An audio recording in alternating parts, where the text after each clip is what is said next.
할렐루야. 헬라어 성경 세미나 두 번째 시간을 함께 시작하도록 하겠습니다.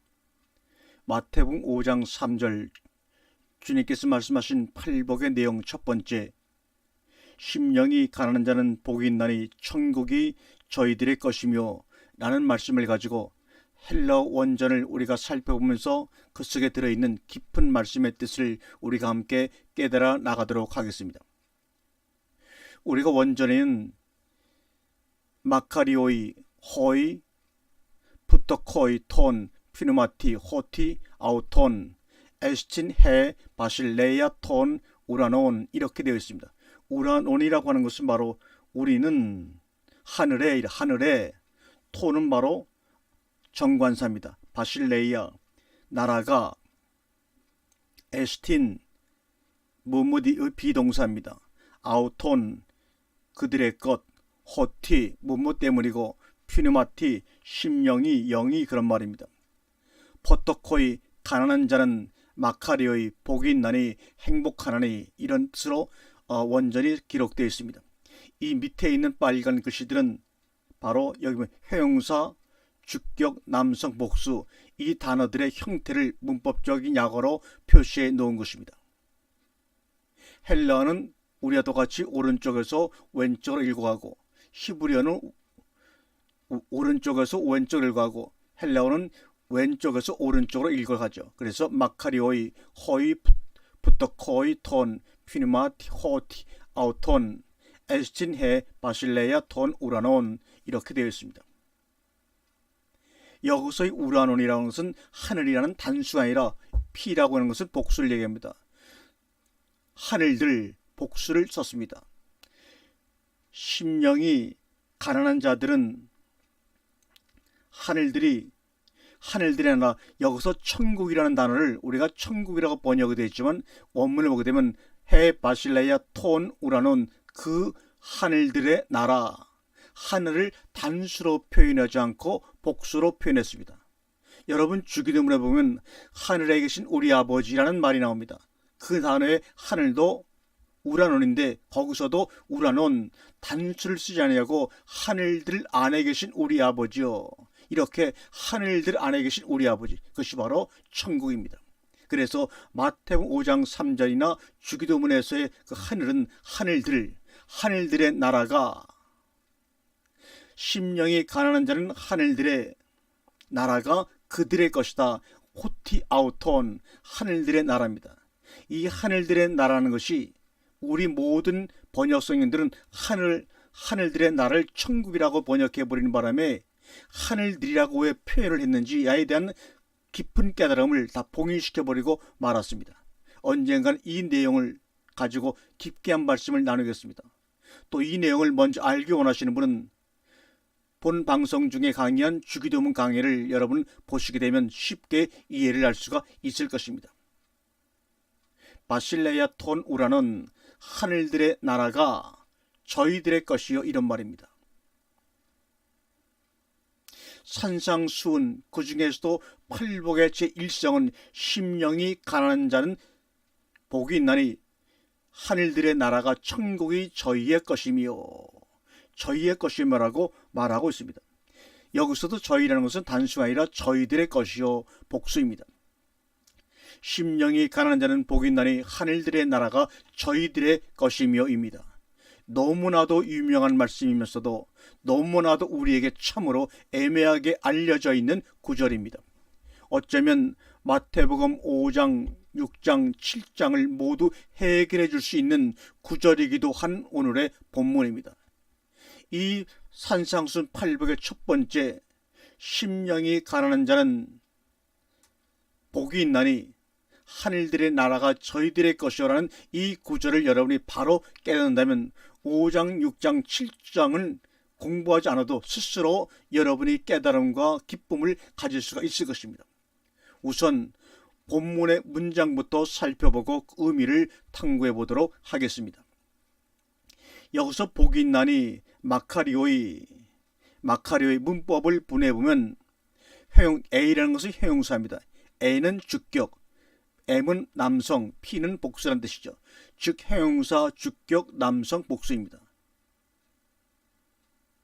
이 형용사는 그것의 꾸밈을 받는 명사의 성과 수와 격이 일치합니다. 그러므로 형용사가 주격 남성 복수인 것은 그것과 관계하는 호의, 푸토코이가 바로 주격 남성 복수이기 때문입니다. 푸이 호토코이, 이것이 바로 주격 남성 복수이기 때문에 마카르의 형용사도 주격 남성 복수로 사용된 것입니다. 여기서 우리가 잠깐 형용사의 두 가지 용법에 대해서 살펴보겠습니다. 마카레오의 호의 푸토코이, 가난한 자들의 라는 문장을 볼 때 우리는 마카리오이가 형용사라면 두 가지 형태로 해석해 볼 수 있다는 것입니다. 즉, 복 있는 가난한 자들 또는 가난한 자들은 복이 있다, 이렇게 두 가지로 이 문장을 번역해 볼 수가 있습니다. 복 있는 가난한 자들이라는 말과 가난한 자들은 복이 있다는 것입니다. 전자의 경우 복 있는 가난한 자들은 전자는 한전적 용법 혹은 제한적 용법이라고 하고, 가난한 자들은 복이 있다는 후자는 서술적인 용법이라고 분리해 놓고 있습니다. 어순에 관계없이 한정적 용법은 형용사에 뭐가 붙느냐, 관사가 붙을 때 한정적 용법이라고, 서술적 용법에는 관사가 동반하지 않습니다. 자, 그러면 한번 보겠습니다. 서술적 용법에는 관사가 동반하지 않는다고 말씀했습니다. 바로 마카레오 앞에 관사가 없습니다. 마카레오의 호의 푸토코이, 호의 푸토코이 마카레오이. 그런데 제한적 용법은 복 있는 가난한 자들, 이런 말입니다. 이럴 때는 앞에 관사가 있습니다. 호의 마카레오이 푸토코이, 호의 푸토코이, 호의 마카레오이, 호의 마카레오이, 호의 푸토코이. 이 앞에 마카리오 앞에 관사가 다 붙어 있는데 이 서술적 용법은 관사가 없습니다. 이 행복하다, 복 있다고 하는 단어 형용사 앞에 관사가 붙지 않으면, 호의라고 하는 관사가 붙지 아니하면 가난한 자들은 뒤에 없어도 번역합니다. 가난한 자들은 복이 있다, 이렇게 번역합니다. 그러나 이 마카리오의 형용사 앞에 호의라는 관사가 붙게 되면 앞에서부터 번역합니다. 복 있는 가난한 자들입니다. 이렇게 관사가 붙느냐 안 붙느냐에 따라서 뒤에부터 번역을 하느냐 앞에부터 번역하느냐는 차이가 있습니다. 자, 그러면 오늘 우리가 한번 돌아가 봐서 우리의 본문을 한번 보도록 하겠습니다. 이 마카리오 앞에 관사가 붙었습니까, 안 붙었습니까? 붙지 않았습니다. 그렇다면 방금 말씀드린 대로 관사가 붙지 않았으면 가난한 자들은 복이 있다, 그런 말입니다. 복 있는 가난한 자들이라, 이렇게 번역을 구분해서 할 수가 있습니다. 가난한 자들은 복이 있다, 이런 말입니다. 심령이 가난한 자들. 그 밖에도 명사적인 용법과 부사적인 용법이 있습니다만 우선 앞에 두 가지의 경우를 제가 살펴보았습니다. 그러고 보면 오늘 본문의 마카리오의 호의 푸토코는 서술적으로 해석하면 됩니다. 다시 말하면 가난한 자들은 복이 있다, 그렇게 말이죠. 그러면 즉 가난한 자들은 복이 있다, 심령이 가난한 자들은 복이 있다. 그래서 바른 해석을 했습니다. 그런데 헬라어 어순은 주로 영어의 어순과 유사하지만 강조하고자 하는 것을 문장의 처음 자리로 위치시킵니다. 오늘 본문에서는 마카리오이가 문장 맨 앞에 나와 있어 이것은 강조를 주어 해석해 본다면 가난한 자들은 복이 있도다로 해석해 볼 수 있습니다. 문제는 토 피누마티, 우리말 번역 성경은 심령이라고 번역을 하고 있습니다. 물론 전혀 의미가 없는 것은 아닙니다.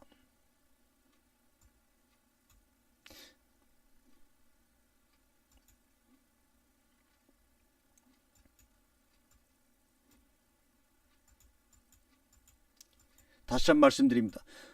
문제는 토 푸뉴마티입니다. 우리말 성경은 심령이라고 번역하고 있습니다. 물론 전혀 의미가 없는 것은 아니겠지만 자칫 시청자들이 느끼는 감은 심령이 할 때마다 왠지 마음이라는 강한 뉘앙스를 갖게 합니다. 그래서 마음이 가난한 자들이 복이 있다는 조금은 막연하고 추상적인 느낌을 갖게 합니다.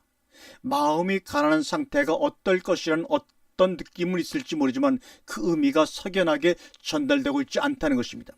더욱이 헬라어에는 카르디아라는 마음이라는 말을 표현하는 단어가 따로 있습니다. 분명히. 또한 중요한 것은 오늘 본문의 토 퓨니마티는 격이 역격으로 되어 있습니다. 이것을 심령이라는 주격으로 개역성경은 번역을 하고 있지만 분명하게 말하지만 역격으로 되어 있다는 사실을 다시 한번 여러분이 기억해 주시기를 바랍니다. 역격입니다. 이것은 바로 역격이라는 표시입니다. 명사, 역격, 중간태 단수입니다.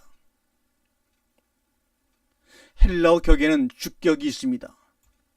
이것은 뭐뭐는, 뭐뭐는, 뭐뭐이, 뭐뭐가 이렇게 해석합니다.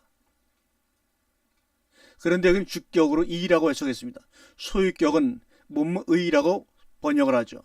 역격은 뭐냐? 오늘 본문이 역격으로 되어 있는데 역격은 뭐뭐에게 이런 말입니다. 또 목적격은 뭐뭐을, 뭐뭐를이라고 번역을 하죠. 또 혹격도 있습니다. 물론 톤 프리마트를 의역해서 심령이라고도 주격이라고 번역할 수 있겠지만 그것은 어디까지나 원문의 의미가 손상되지 않는 범위에서 의역을 해야 합니다.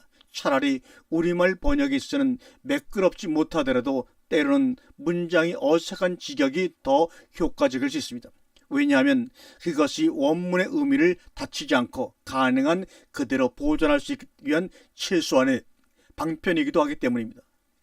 오늘 본문의 토 푸니마티를 이해하기 위해서 푸니마티라는 단어가 성경에서 어떻게 쓰이고 있는지를 먼저 살펴보도록 하겠습니다. 일반적으로 퓨누마 하면 우리가 영이란 말이죠. 퓨누마에는 크게 두 종류의 형용사가 형용을 해주면서 쓰여지고 있는 것을 많은 곳에서 발견할 수가 있습니다.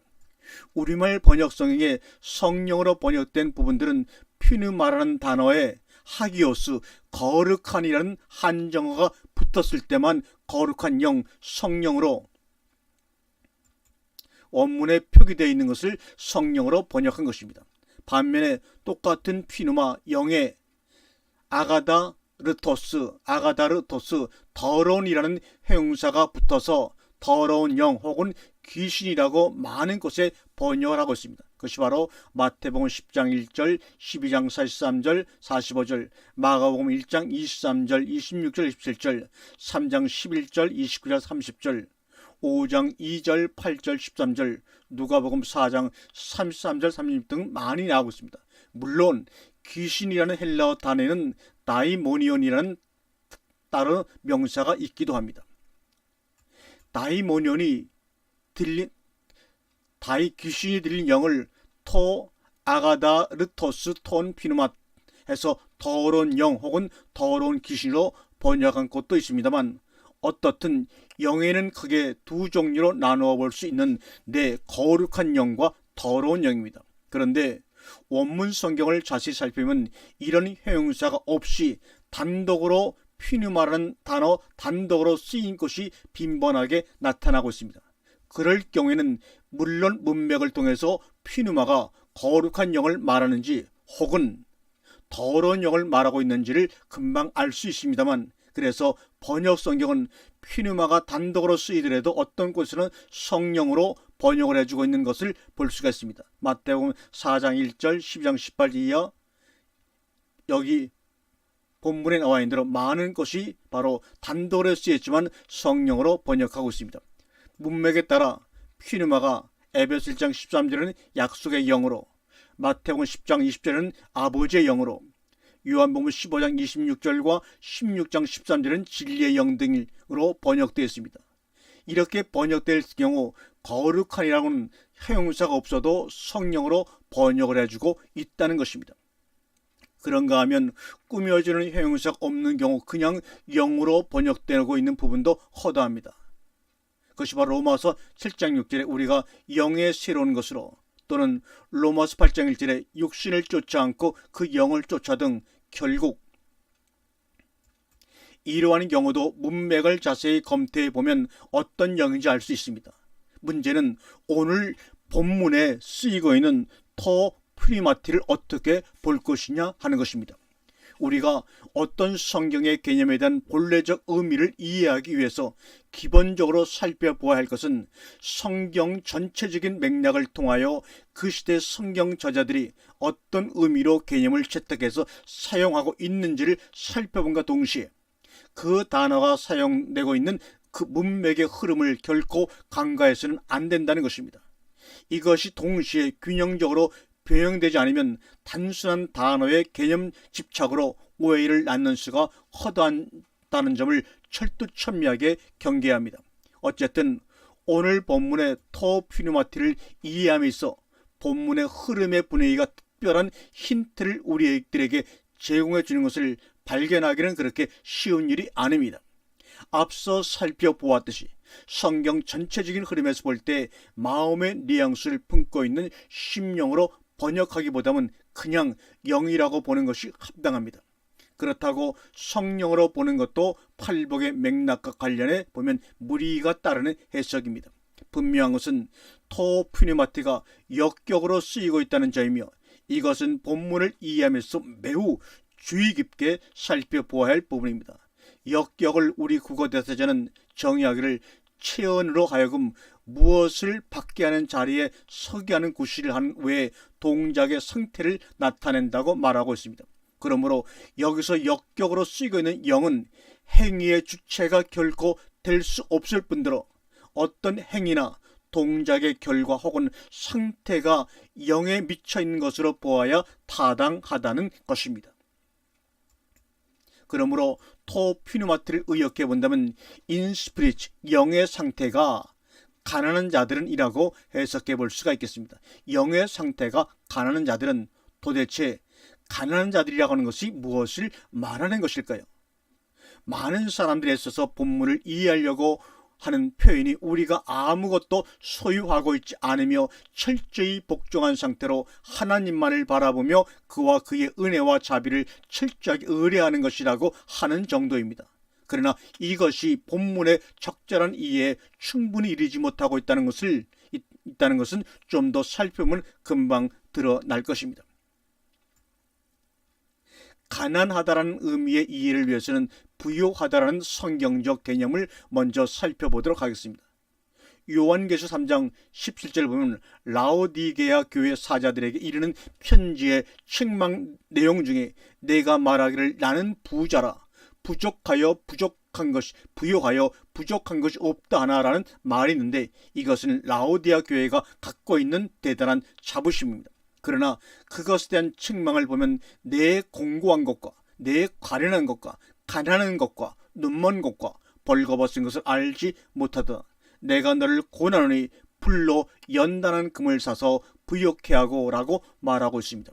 여기서 우리는 복이 있는 가난과 복이 없는 가난이 무엇인지를 비교해서 생각해 볼 수가 있습니다. 실상 자신은 부유한 줄 알았는데 사실은 그것이 아무것도 갖고 있지 못한 비참한 가난이었다는 지적입니다.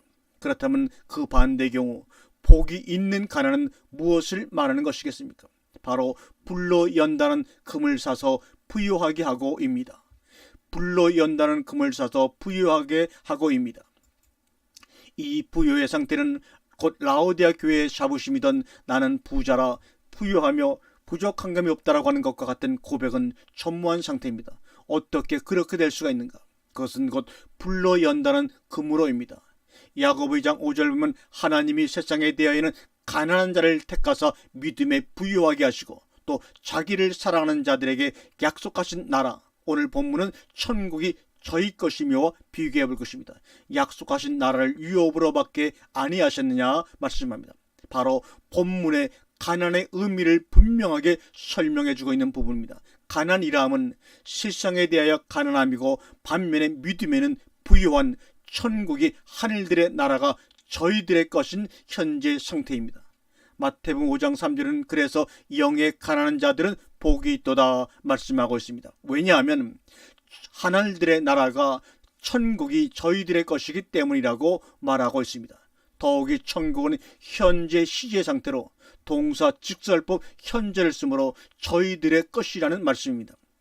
우리는 여기서 한 번 더 물음을 던져볼 필요가 있습니다. 그렇다면 도대체 세상에 대하여 가난하다는 것은 무엇이며, 또한 라오디아 교회의 자부심인 나는 부유하여 부족한 것이 없다는 말은 무엇인가? 그리고 도대체 푸니마티의 그 영에 가난한 자들은 복이 있도다. 왜냐하면 천국이 현재 시제를 사용하여 저희들의 것이기 때문이다라고 말하는 것은 도대체 무슨 말인가 하는 것입니다. 시청자 여러분, 사랑하는 성도 여러분, 제발 한 번 더 생각해 보시기를 바랍니다. 그냥 슬쩍 넘어가지 마세요. 이 말이 도대체 무슨 말인가 하는 것을 마태복음 더욱이 마태복음 5장 4절과 9절까지는 호티 이하의 동사가 모두 미래 시제를 쓰고 있습니다. 호티라고 하는 것은 접속사입니다. 뭐뭐 때문에 이런 말입니다. 뭐뭐 때문이요. 쓰고 5장 10절은 다시 천국이 저희 것이기 때문이라고 할 때는 현재 시제를 쓰고 있습니다. 이러한 시제의 차이가 가지는 의미는 무엇을 말하는 것이겠습니까? 마태복음 5장 4절과 10절까지 해석의 열쇠는 오늘 본문 3절에 달려있다고 보아도 과언이 아닙니다. 오늘 3절 해석을 제대로 하지 못하면 4절과 10절의 주님의 팔복의 내용들을 연이어서 해석하기가 어렵습니다. 다시 본론으로 돌아가 가난이 무엇이며 부요가 무엇인지를 고찰해보면 한마디로 산상수훈의 전체를 간통하고 있는 하나님의 나라와 그의 의냐 아니면 율법적 신앙에 의한 자기 의냐 하는 문제입니다. 누가 부유하다고 하는 자이겠습니까? 결국 나는 하나님의 말씀대로 이만큼 열심히 그리고 최선을 다해서 신앙생활을 하고 있고 그리스도의 장성한 분량에 이르기까지 잘하도록 온 정성을 다하고 있다는 자들의 자부심입니다. 그래서 이들은 주일 성수, 11조, 기도, 구제, 금식, 전도, 봉사, 선교, 신방 등의 가장 모범적이게 칭찬을 아무리 해도 부족하지 않는 자들입니다. 그런데 중요한 것은 그들의 그러한 신앙생활의 근거가 무엇이냐 하는 것입니다. 그렇습니다. 모두가 성경 말씀에 근거하여 그렇게 하고 있는 것뿐이요, 하지 말라고 했으니까 하지 않은 것뿐입니다. 그러므로 조금도 부끄러울 것도 없는, 부족할 것도 없는 지극히 하나님 앞에서 당당한 것 아니겠습니까? 혹 육신이 약해서 부족된 것은 회개하였고 뿐만 아니라 내 사정을 잘 아시는 그분께서 오죽 잘 이해해 주시겠습니까? 이제는 하나님의 자녀가 되었고 축복도 받았고 말씀대로 살았으니 부유하여 조금도 부족함이 없다는 것이 바로 라오디아 교회인들의 태도입니다. 이들을 가리켜 세상에 대하여 부유한 자들이라고 말하고 있는 것입니다. 즉 신앙생활이 처음부터 끝까지 세상식이라는 겁니다. 자기 방식대로 일하는 것입니다. 성경도 역시 세상식으로 보기 때문에 그럴 수밖에 없다는 것이죠. 이렇게 아름다운 자기 의의 옷으로 치장한 사람들은 그렇게 자기들이 생각하는 식의 말씀대로 살지 못하는 자들을 향하여 그들의 식의 말씀을 갖고 공고하며 율법으로 책망하는 자들에 대하여 야고보가 그의 형제들에게 경고하는 내용이 바로 야고보서 2장의 내용입니다. 6절만 보겠습니다. 너희는 도리어 가난한 자를 멸시하였도다. 부자는 너희를 압제하며 법정으로 끌고 가지 아니하였느냐 말합니다. 그들은 항상 자기들의 율법적 기준으로 판단하며 그러므로 법정의 재판관에게로 끌고 가는 자들이라는 말씀입니다. 앞서 인용한 바 있는 토피누마, 심령이 가난하다고 하는 것은 우리가 아무것도 소유하고 있지 않으며 철저히 복종한 상태로 하나님을 바라보며 그와 그의 은혜와 자비를 철저하게 의뢰하는 것이라고 하는 설명은 그것이 가난한 상태에서 그러한 양태의 삶이 결과적으로 나타날 수는 있겠으나 사실은 그런 것도 아니지만 이것이 적절한 상태에서 이해가 되지 못한다는 것은 바로 아무것도 소유하고 있지 않으며 철저히 복종한 상태로 하나님을 바라보며 그와 그의 은혜와 자비를 철저하게 의뢰하는 행위의 주체에 여전히 죽지 않고 살아있는 죽어야 할 자기라고 하는 사실입니다. 바로 여기에 교묘한 술책이 숨어 있다는 것입니다. 아무리 그럴듯한 설명이라도 그것은 결국 한 걸음 더 심화된 율법에 불과하다는 것입니다. 이것은 속아서도 안 되고 속일 수도 없는 것들입니다. 토피누마티의 가난한 자들이라고 하는 것은 그렇게 철두철미하게 하나님을 바라보고 의뢰하는 것 자체까지 완전히 없어진 자기적 요소라고는 전혀 없는 상태로서 그야말로 인간으로서는 전혀 불가능한 상태입니다. 이 상태야말로 천국이 현재적으로 저희 것인 복 있는 상태요, 또한 율법으로부터 완전히 해방된 상태입니다. 그것은 자기 의지적인 노력에 의해서 주어질 수 있는 상태가 아닙니다. 성경에서 분명히 말하고 있는 것은 하나님 나라의 현재성이 성취되고 있는 실제적 사실을 오늘 본문은 말하고 있는 것입니다. 하나님 나라는 먼 미래에 도래할 나라가 아닌 현실적 사실적으로 바로 가난한 자들에게 임하여 실현되고 있는 것입니다. 여기서 우리는 하나님 나라의 실제성이 어떠한지를, 그리고 참된 모습이 무엇인지를 생생하게 알 수 있습니다만, 그러나 가난이 없는 무엇인가 자기적인 요소를 가지고 있는 자들에겐 도무지 언어로 전달할 수 없는 신기루와 같은 생생함입니다. 부자가 천국에 들어가기는 불가능한 일이요, 그러므로 하나님만이 하실 수 있는 유일한 길 외에는 가난의 상태에 이를 수가 없습니다. 즉, 가난이라고 하는 것은 어떤 이들의 말처럼 하나님을 간절히 찾고 구하는 상태도 아니요, 바로 그러한 자기까지 완전히 없는, 소유한 것이라고는 전혀 없는 무소유의 가난일진데 어떻게 사람으로서 가능할 수가 있겠습니까? 바로 그 상태는 천국이요, 욕심도 주장도 어떻게 해보겠다는 자기 의욕도 아무것도 없는 상태요, 다만 있다면 하나님의 주권이 100% 행사되는 오직 하나님 나라의 영토요, 소유된 백성일 따름입니다. 어떤 일에 대한 불같은 의욕이 있다면 그것은 자기 의욕이 아니라 하나님의 주권적 역사에 의한, 바울이 말한 대로 내가 하나님의 열심으로 너희를 위하여 열심을 내노니와 같은 의욕일 뿐입니다. 이것이 분명하게 나누어지지 않으면 혼돈 상태이기 때문입니다.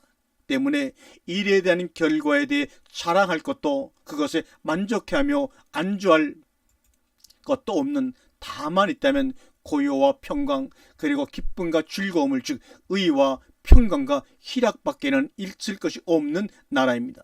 그러기에 가난이 무엇인지 모르는 자들에게 있어서 하나님의 나라는 영원히 미래일 수밖에 없고 내세에 기착될 수밖에 없습니다.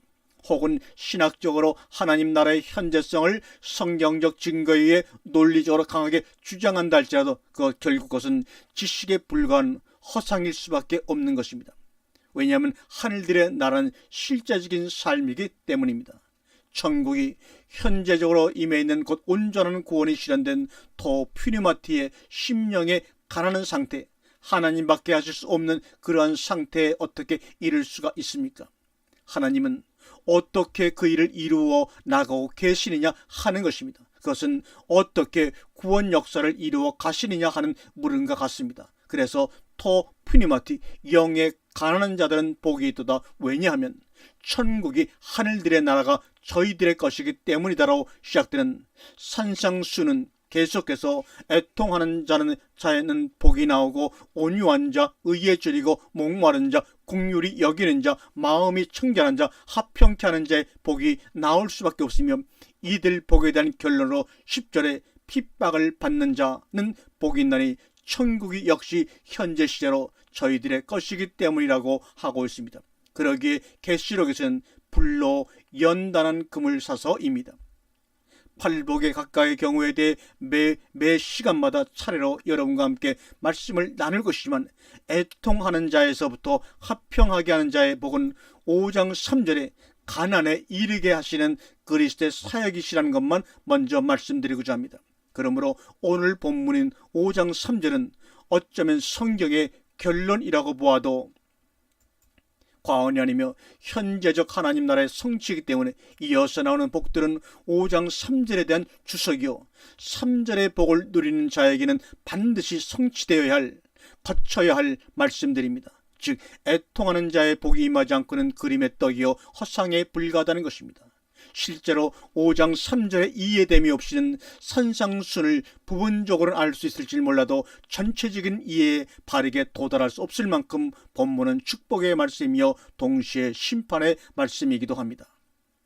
오늘 본문에 대한 설명이 혹시 미비하다고 할지라도 계속해서 산상수훈 8부를 공부하고 살펴보면 설명이 충분히 되어지라고 생각됩니다. 또한 여기서도 부족하다면 산상수훈 강해를 여러분 찾아서 읽어보시고 들어보시면 더욱더 깊은 이해가 되리라고 생각합니다.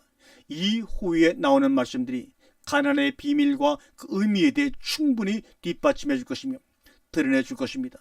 다음 시간에는 애통하는 자의 복에 대해서 살펴보도록 하겠습니다. 할렐루야. 감사합니다.